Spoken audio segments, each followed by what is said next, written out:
इस video lecture में हम सांख्य दर्शन के विकासवाद की चर्चा करेंगे। मैं doctor Ram Narayan Mishra, assistant professor दर्शन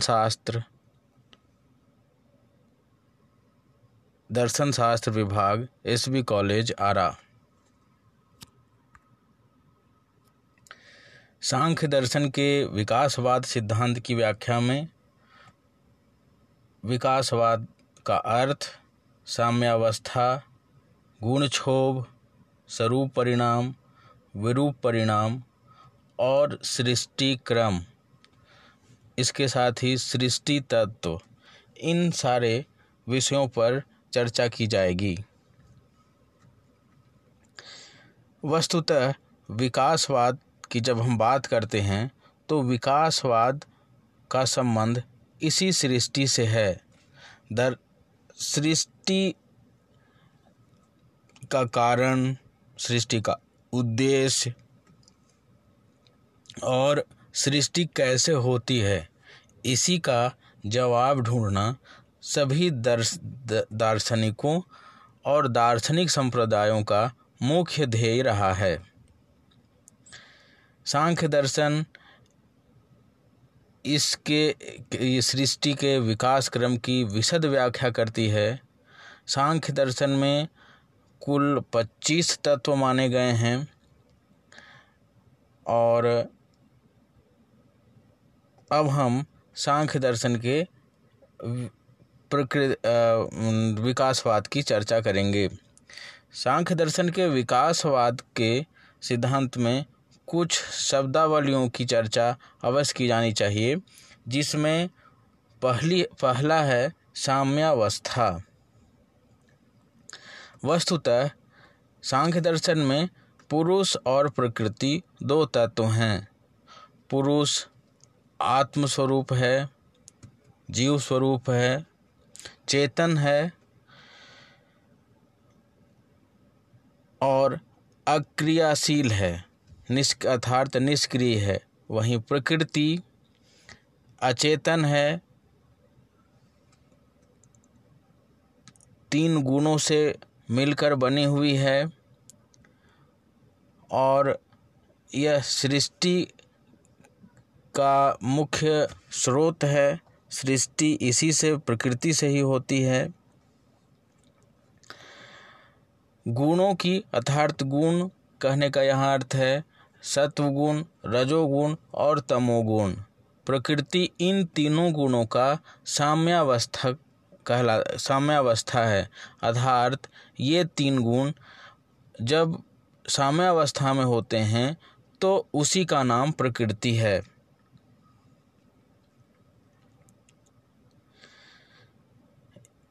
यह साम्यावस्था प्रलय काल में होती है। अर्थात जब गुणों की साम्यावस्था की स्थिति होती है तो वहाँ सृष्टि का क्रम या सृष्टि नहीं होता, परंतु सृष्टि में विकार उत्पन्न होता है।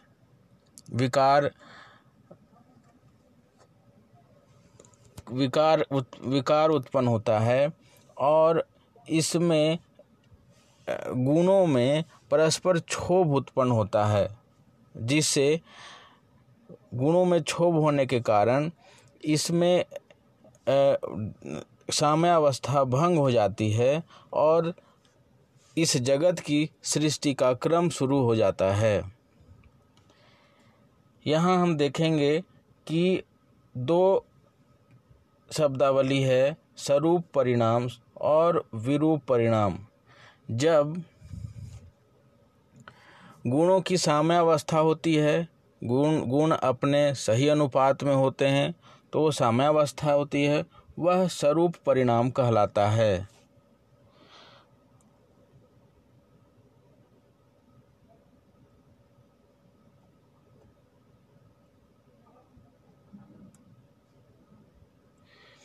इसमें तीनों गुण अपनी अपनी ही अवस्था में रहते हैं।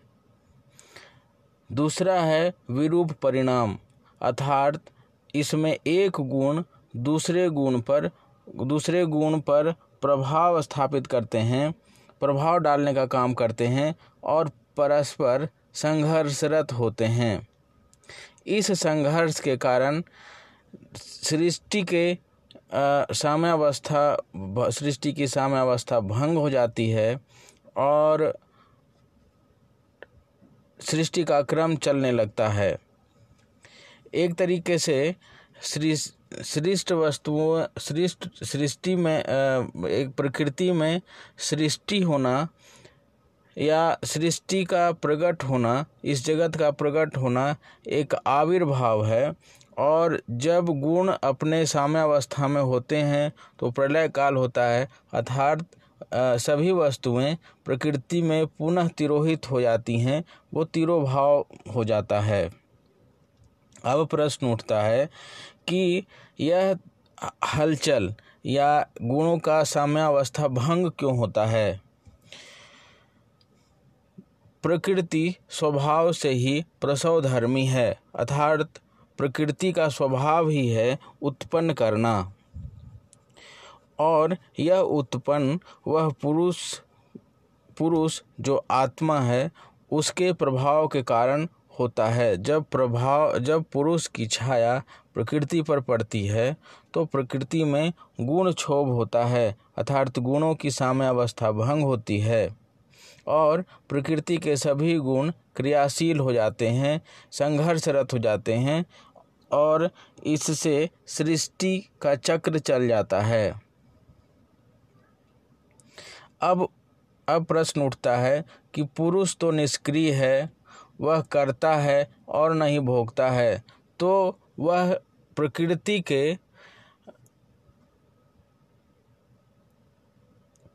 के साथ मिलकर आखिर क्यों सृष्टि में संलग्न होता है? इसका सांख्य दार्शनिक उत्तर देते हैं कि पुरुष की सृष्टि पुरुषार्थ सिद्धि के लिए होता है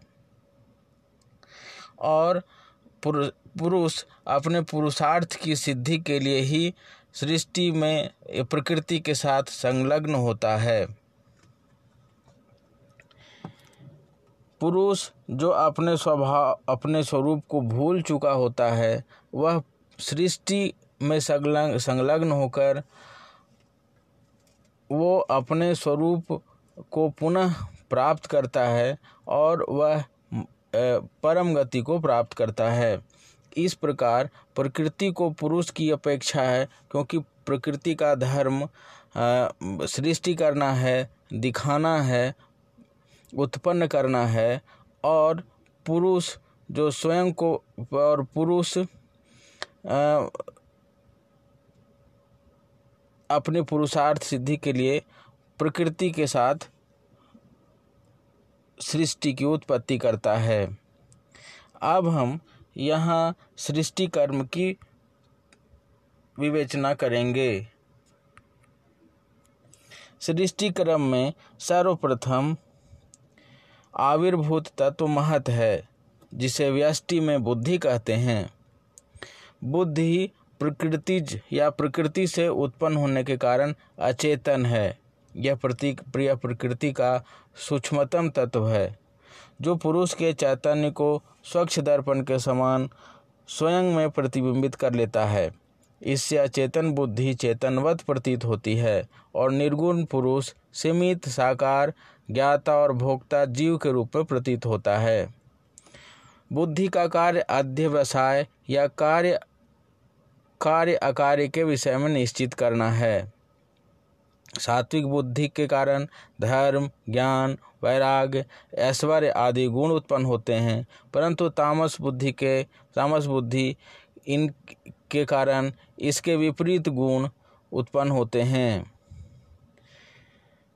अब महत या बुद्धि से अहंकार की उत्पत्ति होती है। मैं और मेरा का भाव अहंकार है। इसमें जीव का जीवत्व स्पष्टतया प्रतीत होता है और उसमें कर्तृत्व, ज्ञातृत्व और भोक्तृत्व ये 3 प्रकार की भावना उत्पन्न हो जाती है। अहंकार 3 प्रकार का होता है। सात्विक या वैकृत अहंकार, जिसमें सत्व गुण का प्राधान्य होता है। समष्टि रूप में यह मनस पंच कर्मेंद्रियों को उत्पन्न करता है। व्यष्टि रूप में यह शुभ कर्मों को उत्पन्न करता है। दूसरा तामस या भूतादि अहंकार, इसमें तमोगुण का प्राधान्य होता है। समष्टि रूप में यह पंच तन्मात्राओं को उत्पन्न करता है और व्यष्टि रूप में यह प्रमाद, आलस्य, विषाद आदि को उत्पन्न करता है। तीसरा है राजस या तेजस अहंकार, इसमें रजोगुण की प्रधानता होती है। समष्टि रूप में यह सात्विक और तामसिक अहंकार को शक्ति देता है, जिससे वे अपने कार्यों को उत्पन्न करते हैं। और व्यष्टि रूप में राजस अहंकार अशुभ कर्मों को उत्पन्न करता है। मनस सात्विक अहंकार से उत्पन्न अतिरिंद्रिय है। सांख्य के अनुसार इसका कार्य संकल्प करना है। यह कल्पना भी करता है। यह इंद्रियों से प्राप्त निर्विकल्पक संवेदनों को सविकल्पक रूप देकर उनके विशेषण विशेष भाव से विवेचना करता है। और यह उभयात्मक है, क्योंकि यह ज्ञानेंद्रियों और कर्मेंद्रियों दोनों से संबद्ध रहता है। सात्विक अहंकार से ही मन के अतिरिक्त पंच ज्ञानेंद्रियां और पंच कर्मेंद्रियों की उत्पत्ति होती है। पंच ज्ञानेंद्रियों में चक्षु, रसना, घ्राण, त्वक और श्रोत्र आदि हैं, जिनसे क्रमशः रूप, रस, गंध, स्पर्श और शब्द की उत्पत्ति होती है। पंच कर्मेंद्रियां वाक, पाणि, पाद, पायु और उपस्थ हैं, जिनसे क्रमशः वचन, आदान, विचरण, विसर्जन और प्रजनन के कर्म संपादित होते हैं। यहाँ यूँ समझा जाए कि वाक से वचन,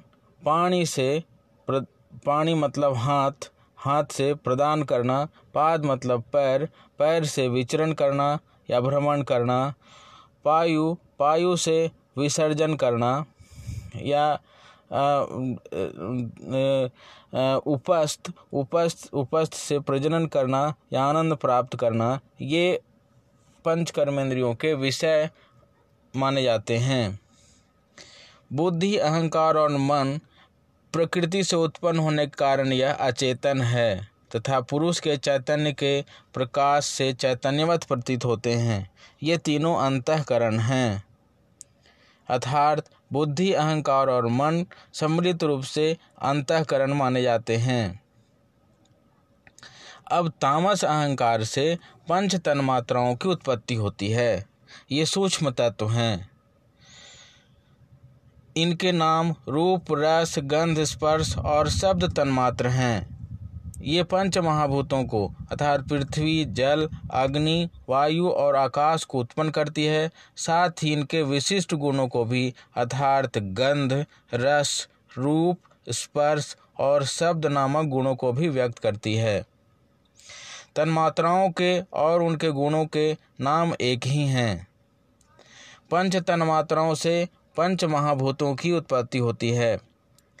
यहाँ यह ध्यान देने वाली बात है कि पंच तन्मात्राएं अलग अलग हैं, जैसे रूप, रस, शब्द, स्पर्श। इनसे पंच महाभूत जैसे रूप से अग्नि, रस से जल, स्पर्श से वायु, शब्द से आकाश और गंध से पृथ्वी तत्व की उत्पत्ति होती है।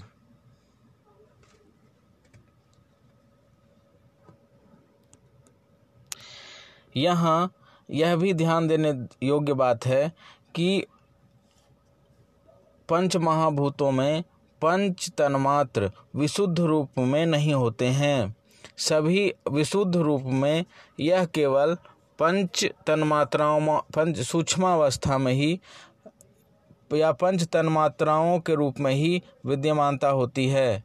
यदि इसे पंच महाभूतों में देखा जाए तो पंच महाभूतों में सभी तन्मात्राओं का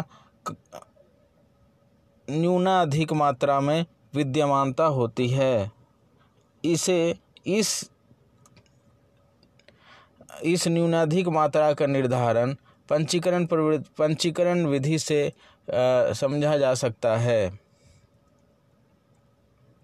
सृष्टि कर्म में प्रकृति और उससे उत्पन्न 23 तत्वों को मिलाकर 24 तत्वों का व्यापार है। सांख्य दर्शन में 25वां तत्व पुरुष है, जो प्रकृति से सर्वथा विपरीत और स्वतंत्र है। अब सृष्ट पदार्थ 3 प्रकार के होते हैं। पहला, कुछ तत्व ऐसे होते हैं जो केवल प्रकृति है, कुछ पदार्थ ऐसे होते हैं जो केवल विकृति है, और कुछ पदार्थ ऐसे होते हैं जो प्रकृति और विकृति दोनों हैं।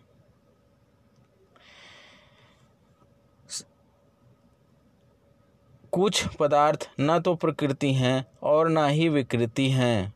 महत, बुद्धि, अहंकार और पंच तन्मात्राएं, ये 7 तत्व प्रकृति और विकृति दोनों है। मनस, पंच ज्ञानेंद्रियां, पंच कर्मेंद्रियां और पंच महाभूत, ये 16 तत्व केवल विकृति हैं अर्थात कार्य हैं।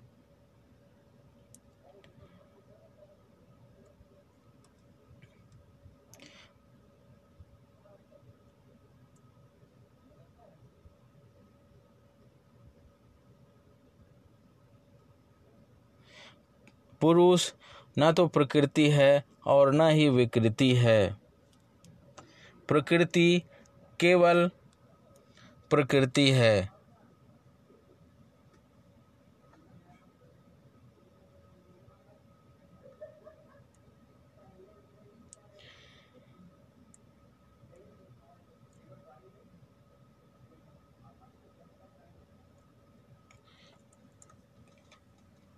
सांख्य दर्शन का यह सृष्टि का सिद्धांत अत्यंत ही वैज्ञानिक है। इसमें सृष्टि के पूरे विकास क्रम को समझाया गया है और अतीन्द्रिय तत्व से लेकर व्यावहारिक वस्तुओं की उत्पत्ति तक का इसमें विचार किया गया है। यहाँ इस सृष्टि सिद्धांत में की कुछ आलोचनाएं की जाती हैं। इस आलोचना में यह आलोचना प्रमुख है कि सृष्टि के लिए प्रकृति को पुरुष की अपेक्षा है और पुरुष को प्रकृति की अपेक्षा है। पुरुष निष्क्रिय है, प्रकृति सक्रिय है, अर्थात पुरुष और प्रकृति दोनों विपरीत धर्मी हैं, दोनों के धर्म विपरीत हैं। तो जब सत्य और असत्य जैसे ये दोनों दो विपरीत धर्म के तत्व हैं, तो दोनों में संबंध कैसे उत्पन्न होता है। फिर पुरुष जो स्वभावतः निष्क्रिय है, न भोगता है न करता है, तो वह सृष्टि के आरंभ में पुरुष के संसर्ग में क्यों आता है। सांख्य दार्शनिक इन प्रश्नों का उत्तर देने में कठिनाई महसूस करते हैं। फिर भी सांख्य दर्शन का यह सृष्टि सिद्धांत अत्यंत ही रोचक है, वैज्ञानिक है और सृष्टि अर्थात इस जगत के सभी पदार्थों के उत्पत्ति का और प्रलय का विवेचन करने में बहुत हद तक सफल हुआ है।